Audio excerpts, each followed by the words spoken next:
e um Deus maravilhoso, Pai, conosco. Queremos, Senhor, te pedir que o Senhor, pela tua infinita misericórdia e graça, fale com o teu povo, Pai, através da tua palavra, que é verdadeira e fiel. É nisso que cremos e já te agradecemos em nome de Jesus. Amém. Podem sentar. Quero louvar a Deus pela vida do pastor Tito. Deus ele continue o abençoando. Amém? Tema muito importante, né? Aquele que foi proposto pelo nosso pastor. E aí eu perguntei a ele hoje de tarde, hoje de manhã da tarde, qual é o tema, e ele me falou esse versículo do livro de Apocalipse. Irmãos, nós sabemos que o livro de Apocalipse ele é um livro escatológico. Quer dizer que o livro de Apocalipse ele tem um teor de revelação. Ele trata sobre as doutrinas do fim. E nós estamos aqui no último capítulo da Bíblia. Isso me faz lembrar que em toda a história da Bíblia, Deus ele se revela ao homem de uma forma progressiva. Quem aqui já assistiu uma série? Ou está assistindo alguma série? E na série a gente tem no começo fatos. E esses fatos eles são revelados aos poucos. E é dessa mesma forma que Deus ele se apresenta ao homem. Porque Deus na história ele vai aos poucos revelando quem ele é e qual é de fato a sua vontade.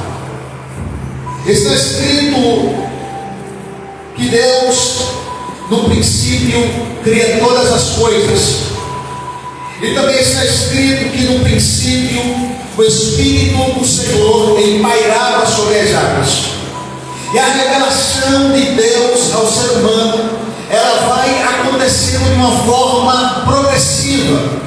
Deus vai chamando os homens e se revelando a eles.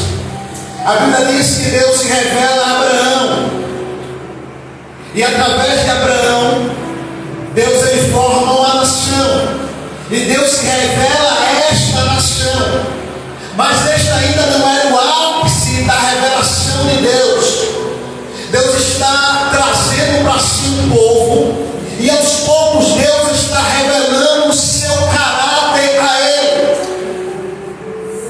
E é dentro dessas revelações do Senhor que o Senhor dá os 10 mandamentos a Moisés, que o Senhor estabelece limites e leis para o povo.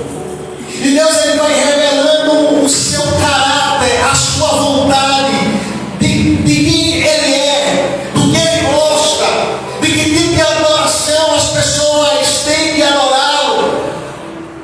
E as pessoas vão aos poucos entendendo quem Deus é através desta revelação progressiva.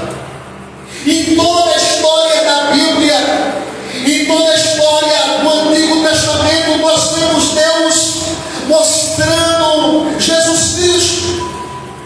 Talvez de uma forma um pouco oculta, de uma forma um pouco escondida, mas nós temos sinais que apontam para a pessoa de Cristo. Quando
mas nesses últimos dias Ele falou pelo seu Filho.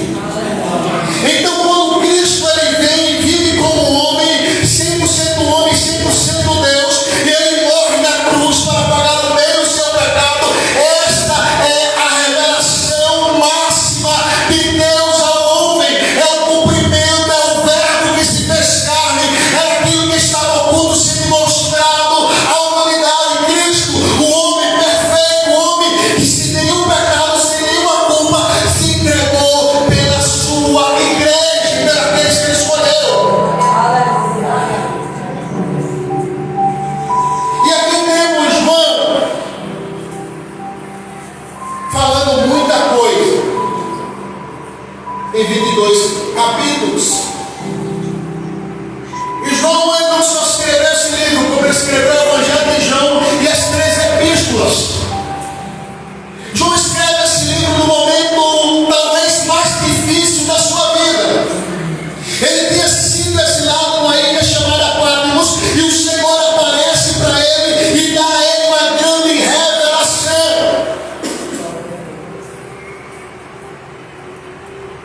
E João fala sobre pragas, sobre cavalos, ele fala sobre muita coisa. Ele fala sobre novos céus, nova terra, ele fala sobre a ira do Senhor que virá sobre o mundo, ele fala sobre o final do tempo, as guerras, as pestes, ele fala sobre anos de paz, anos de guerra, e aí ele vai terminar o seu livro. E ele deixa aqui no capítulo 22, onde ele está falando sobre a nova Jerusalém que dessa terra, ele está falando sobre o rio da vida, sobre a árvore da vida, e já no finalzinho do seu livro, no ápice, aleluia, da sua escrita, ele diz assim: o Espírito e a noiva dizem: vem. E aquele que ouve, diga: vem.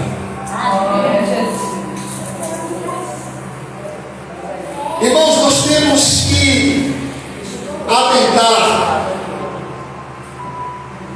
para algumas coisas nesse texto. Quando eu olho para esse versículo, eu tenho que pensar o que Deus quer me comunicar, o que Deus quer me ensinar através desse versículo, que parece aparentemente tão simples, mas que nos ensina algo precioso. Porque ele fala: o Espírito e a noiva dizem: vem. O Espírito aqui, ele está escrito com E maiúsculo. Então nós entendemos que o Espírito aqui, ele refere-se ao Espírito Santo do Senhor, que habita dentro de cada crente que aqui está, que habita dentro da igreja. Quando Jesus ele foi assunto ao céu, os seus discípulos logo pensavam que ficariam abandonados. E o Senhor disse: olha, eu vou para o céu, mas não se preocupe, porque eu enviarei o Espírito, o Consolador, aleluia, que permanecerá com a igreja, permanecerá consolando a igreja, permanecerá ensinando a igreja, permanecerá dando força à igreja. Ou seja, Jesus estava dizendo: você não está só, você não está abandonado, o meu Espírito estará no meio da congregação, o meu Espírito estará no meio da igreja, ele habita em mim e você, e a igreja está selada do Espírito de Deus vivo. Ou seja, cada crente aqui, ele tem a marca e está selado no Espírito de Deus. Você é a casa e você é a morada do Senhor. Paulo diz assim que nós somos templo do Espírito Santo. O Espírito Santo, ele habita em nós. E ele nos ensina muita coisa. Porque ele nos ensina a palavra. Porque ele é o maior intérprete da Bíblia. Por isso que todas as vezes quando abrimos a nossa Bíblia e vamos estudar, nós pedimos o auxílio do Espírito para que ele nos ensine e nos faça compreender as Escrituras. Quando nós vamos orar, nós pedimos o Espírito para que Ele nos ajude a orar de uma maneira melhor, de uma maneira correta, para que Deus Ele possa entender as nossas necessidades. Então nós entendemos que o Espírito está presente na vida da igreja, conduzindo a igreja a ir ao céu. Porque essa é a maior expectativa da igreja. Essa é o maior anseio da igreja. Que Jesus volte e que a igreja possa encontrar Jesus. É que Jesus volte e que possamos ver Jesus. Não existe coisa mais preciosa do que a volta de Cristo, do que vermos Cristo na sua glória e de como Ele é.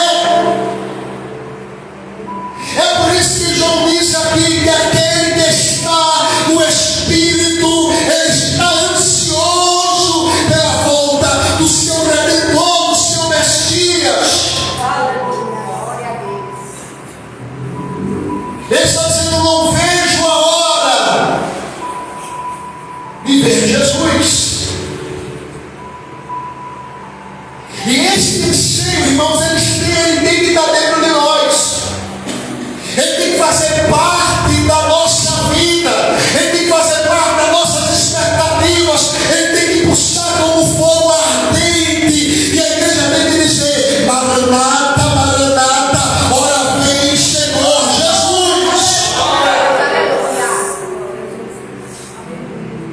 Eu me lembro de uma história bíblica no livro de Atos, quando começaram a apedrejar um diácono da igreja chamado Estevão, pela pregação do Evangelho. E no meio do apedrejamento, Estevão diz: eu vejo os céus abertos e Filho de Deus assentado à direita do Pai. Oh, glória a Deus! Então esse é o maior anseio da igreja. Mas esse versículo aqui, ele também nos mostra a responsabilidade da igreja. E que tipo de responsabilidade é essa? Ele fala assim: o Espírito e a noiva dizem: vem. Quem é a noiva de Cristo? A igreja. Nós. É uma linguagem metafórica. Quando Jesus diz assim: olha, eu sou a árvore e vocês são os ramos. Quem estiver em mim vai florescer, mas quem não estiver em mim, esse vai murchar. Quem fizer a minha vontade florescerá, mas aquele que não faz a minha vontade será cortado da árvore. Então é uma metáfora também que Jesus fala para falar sobre a mesma coisa da sua igreja. E a igreja na Bíblia ela é tratada como um corpo. E o corpo ele tem algumas diferenças. A mão não é igual ao pé, o pé não é igual à mão, não é igual à cabeça, não é igual ao pescoço, não é igual à perna, não é igual ao braço. Então a igreja ela tem características únicas. Cada pessoa que foi chamada pelo Senhor e foi escolhida pelo Senhor tem dons que o Senhor atribuiu a elas. Dentre esses dons que Deus atribuiu, tem um dom que é universal para a igreja. E que não é esse? O dom de pregar o Evangelho de Cristo. Quando ele diz assim: ide por todo mundo e pregai o Evangelho a toda criatura. Deus não está esperando que apenas o pastor pregue. Deus não está esperando que apenas o presbítero pregue. Deus não está esperando que apenas mulher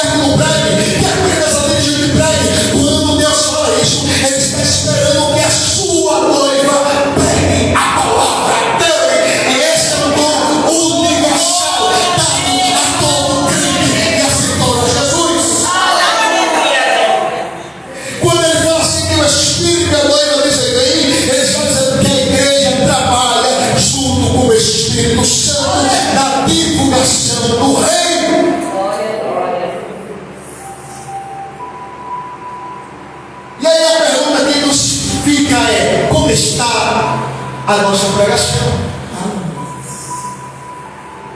Quantas pessoas evangelizamos essa semana, esse mês, esse ano? Quantas pessoas paramos e falamos de Jesus para ela? Diga assim para o seu irmão: Jesus, Ele conta com você. Você pode ser boca de Deus. Você pode ser boca de Deus. Você pode ser boca de Deus. Deus quer usar você. Ele quer usar você como boca dele na terra. Oh, aleluia. Louvado seja o nome de Jesus. É por isso que ele diz que o Espírito e a sua igreja dizem que vem. Aleluia. E ele fala: aquele que ouve, diga vem. E aquele que tem sede, venha. Irmãos, se tem uma coisa que o Evangelho ele gera na nossa vida, é a sede. A sede de conhecer mais a Deus. A sede de se relacionar mais com Deus. A sede de termos mais intimidade com o Senhor. Quem lembra aqui daquela conversa que Jesus ele teve com a mulher samaritana?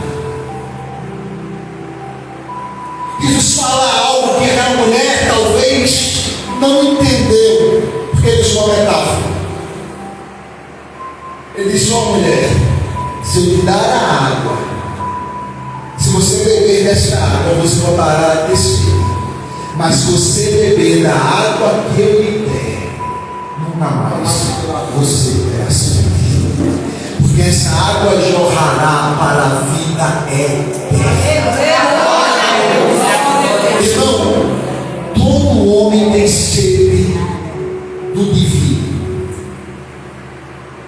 Você quer ver? Alguns estudos apontam que se em algumas civilizações que nunca tiveram contato com nenhum tipo de coisa externa no mundo, quando descobriram algumas civilizações que não havia celular, não havia tecnologia, não havia religião, não havia nada, os homens sempre estavam adorando algum tipo de coisa.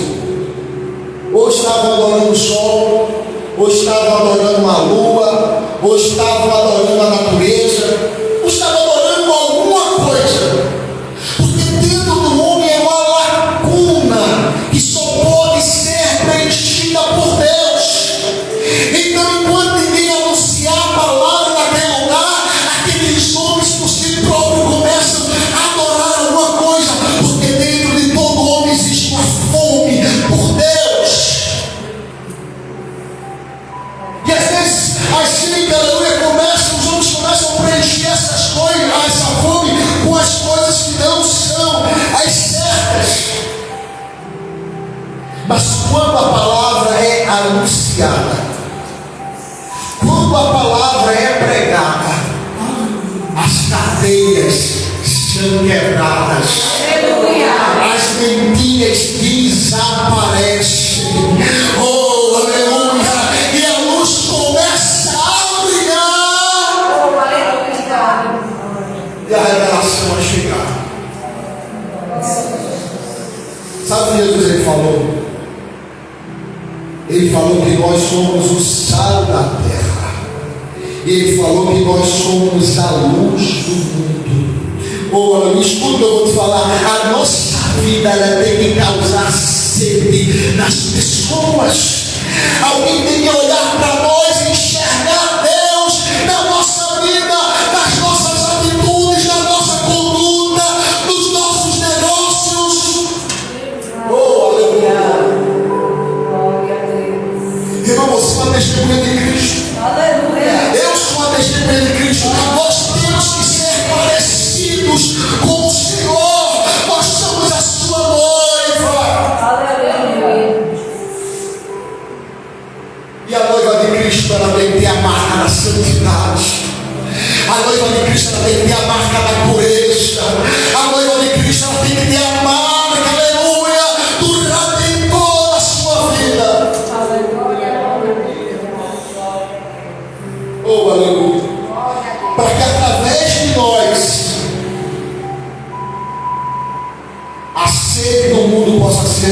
saciada. A sede de Deus e da sua misericórdia. E tantas pessoas, irmãos, estão perdidas e precisam ser encontradas. Tantas pessoas que estão perdidas nos seus pensamentos, perdidas nas suas escolhas, perdidas nos seus direcionamentos, achando que está com a razão, está certo, e Deus ele quer usar você para mostrar o verdadeiro caminho. Essas pessoas, o que a gente tem que entender é que nem sempre o evangelho se prega falando. Às vezes o evangelho pode ser pregado com a nossa vida, sem dizer nenhuma palavra. É o evangelho que mostra atitudes. É o evangelho que mostra, aleluia, se revela através do perdão. É o evangelho que se mostra através do caráter. Aleluia. Oh, glória. É esse o Jesus se revelou para nós. O Jesus que está às portas. O Jesus que está dizendo: aquele que tem sede, venha. E quem quiser, beba de graça da água da vida. A outra coisa que Jesus revela nesse texto é que a salvação é de graça, que o preço já foi pago,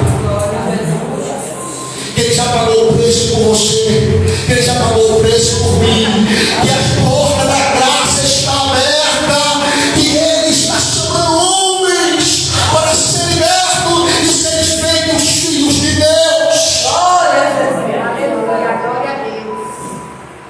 E Ele nessa noite reúne os seus filhos aqui na igreja. Ele reúne a sua noiva aqui na igreja. E diz: vocês são os meus filhos, vocês são o meu povo, vocês são a igreja do arrebatamento, vocês são a igreja que vão morar no céu. Aleluia. Irmãos, a igreja é um povo, sim ou não? Sim. Então, se a igreja é um povo, não existe vida fora dela. Quando eu falo de igreja, eu não falo de placa denominacional.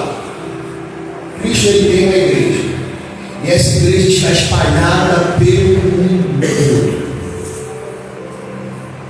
Vários crentes em várias partes do mundo.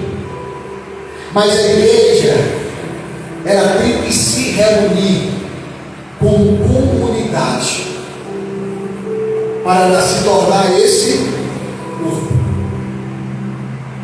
Por isso que toda vez que aparece um engraçadinho dizendo: eu sou crente em casa, isso não existe. Eu sou crente, mas não gosto da igreja, isso não existe. Isso é um ensinamento totalmente satânico e antibíblico. Não existe crente em casa, não existe crente de YouTube, de internet. A igreja é o calor das pessoas reunidos em um propósito: adorar a Cristo e servi-lo da melhor forma possível, com as suas habilidades e os seus dons. Não existe igreja fora do corpo. Quem está fora do corpo morre. É por isso que diz: o Espírito e a noiva. Quem é a noiva? Somos nós. Dizem: o coletivo de pessoas. A igreja ela não é perfeita, mas Jesus morreu por ela. A igreja não é composta de pessoas perfeitas. Eu tenho defeito, você tem defeito, nós temos defeitos, mas Jesus morreu por nós. Aleluia. E por isso que nós nos reunimos aqui para adorá-lo, para glorificá-lo, para exaltá-lo, para mostrar toda a nossa gratidão a Ele. Aleluia.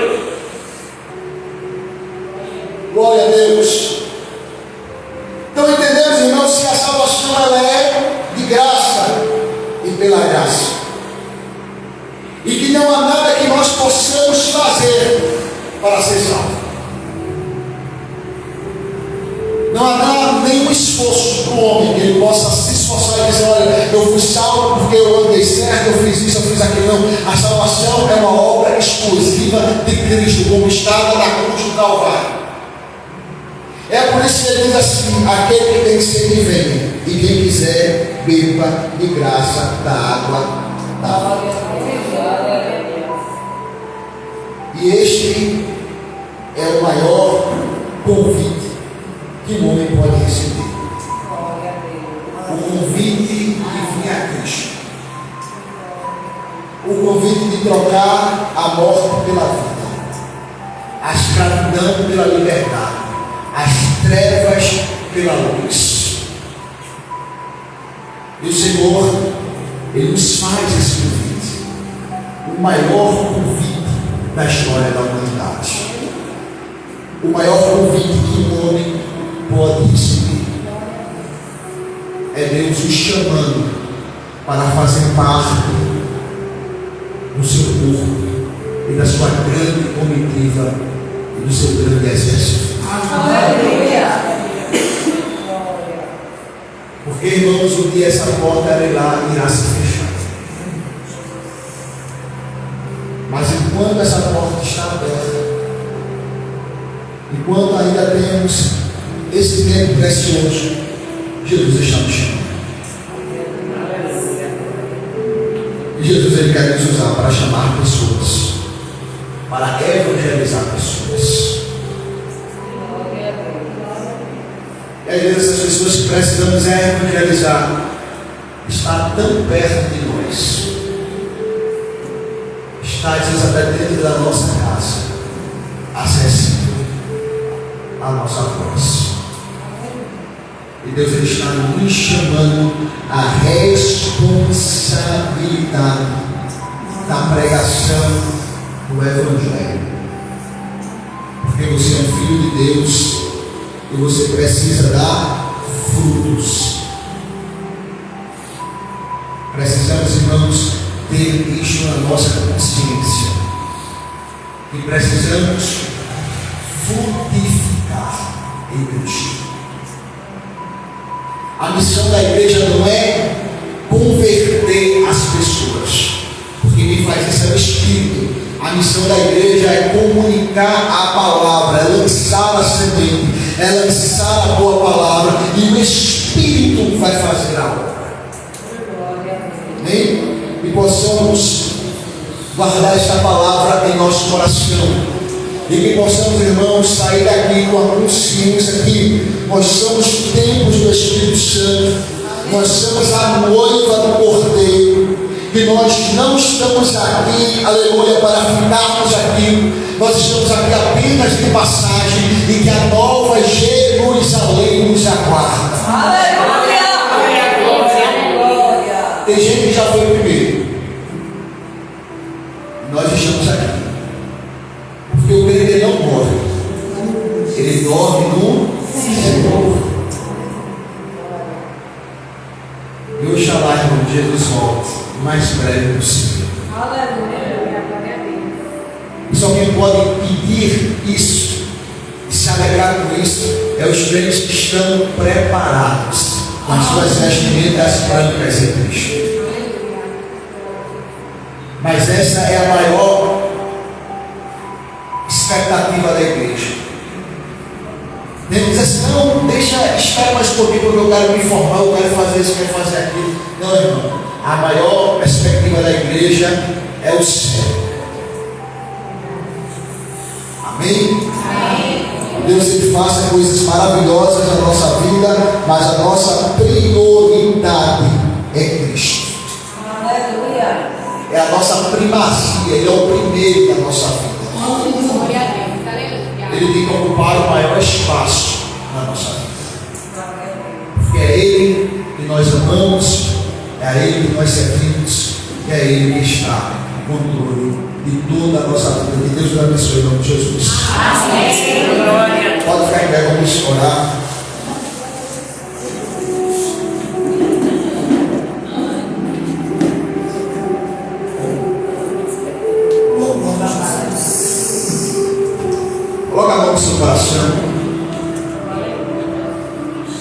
Senhor, meu Deus e meu Pai, eu quero te louvar, Deus, por cada pessoa que chegou aqui nessa noite. Cada pessoa que é uma vida, Pai, e cada vida que é importante diante do Senhor. O Senhor é o Deus que conhece histórias.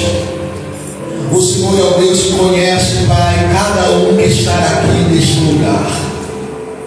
Eu sei, Senhor, que todos nós temos algum tipo de problema, algum tipo de dificuldade, algum tipo de barreira, algum tipo, Senhor, de empecilho na nossa vida.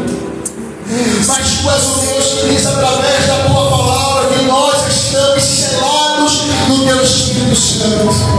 E o Teu Espírito Santo está dentro de nós. E o Senhor nos conhece, Pai, mais do que a nossa mãe, mais do que o nosso marido, do que a nossa esposa. O Senhor nos conhece intimamente. O Senhor do nosso coração. Aleluia. Tu sabe, Senhor, onde está a nossa dor, as nossas angústias, os nossos medos, as nossas dificuldades. Tu conheces os nossos fracassos. Tu conheces, Deus, quantos cabelos temos na nossa cabeça. E eu quero te pedir, Senhor, fortalece a Tua igreja. Dá força a este povo nessa noite, Pai. Que a Tua igreja saia daqui cheia do Teu Espírito. Que a Tua igreja saia daqui cheia da Tua graça. Que a Tua igreja saia daqui, Senhor, com o coração ardendo, Senhor. Aleluia, Jesus. Porque Tu és o Deus que ama o Teu povo. Tu és o Deus que provê, Senhor, os Teus filhos. Tu és o Deus que não abandona, Senhor, nenhum dos pequeninos que o Senhor escolheu. Ah, Pai, como nós te amamos, como nós, Senhor, te louvamos. Nos ajuda, Senhor, a sermos crentes melhores, pessoas melhores, Pai. Afasta, Senhor, tudo que há de ruim em nosso coração. Se possível, Pai, quebra o alma, faz ele de novo, Senhor, e enche ele com a Tua água, Pai, maravilhosa. Oh, Espírito Santo de Deus, queremos mais da Tua presença, queremos mais da Tua glória, da Tua graça, Pai, queremos ter intimidade contigo. Aleluia. Ah, Senhor, queremos voltar ao primeiro amor, queremos voltar às madrugadas de oração, às madrugadas de clamor, queremos voltar, Senhor, às primeiras obras. Espírito Santo, nos usa, Pai, como instrumento, Senhor. Nos usa, Senhor, como vasos em Tuas mãos. Nos usa, Senhor, na nossa casa. Nos usa, Senhor, na rua que moramos. Nos usa no trabalho, Pai. O Senhor não mudou, Senhor, eu vejo. Aleluia. Oh, Pai. Obrigado, Jesus. Consola, Senhor, aqueles que pedem consolo nessa noite. Consola, Senhor, aqueles que estão passando pela noite escura, pelo mal. Que o Senhor refrigere, Senhor, a alma. Aqueles que estão abatidos e amargurados. Daqueles que estão olhando, Senhor, não tem saída, Tu és a saída, Tu és a luz. Tem cuidado, Senhor, de nós. Tem cuidado, Senhor, da Tua igreja. Tem cuidado, Senhor, do Teu povo, Pai. Em meio às dificuldades, em meio, Senhor, às circunstâncias contrárias, nós estamos aqui para Te louvar. Estamos aqui para Te agradecer, Pai. A vontade do diabo é que a Tua igreja pare. A vontade do diabo é desviar, Senhor, os crentes. Mas a Tua mão está nos segurando. A Tua graça está nos sustentando, Senhor. Porque o Senhor não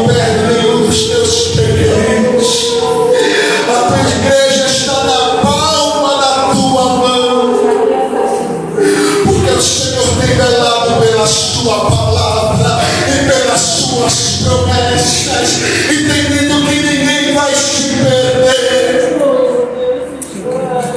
Oh, aleluia. Glória a Deus. Senhor, cuida deste povo. Visita neste momento a nossa casa. E entra com salvação. E entra com restauração.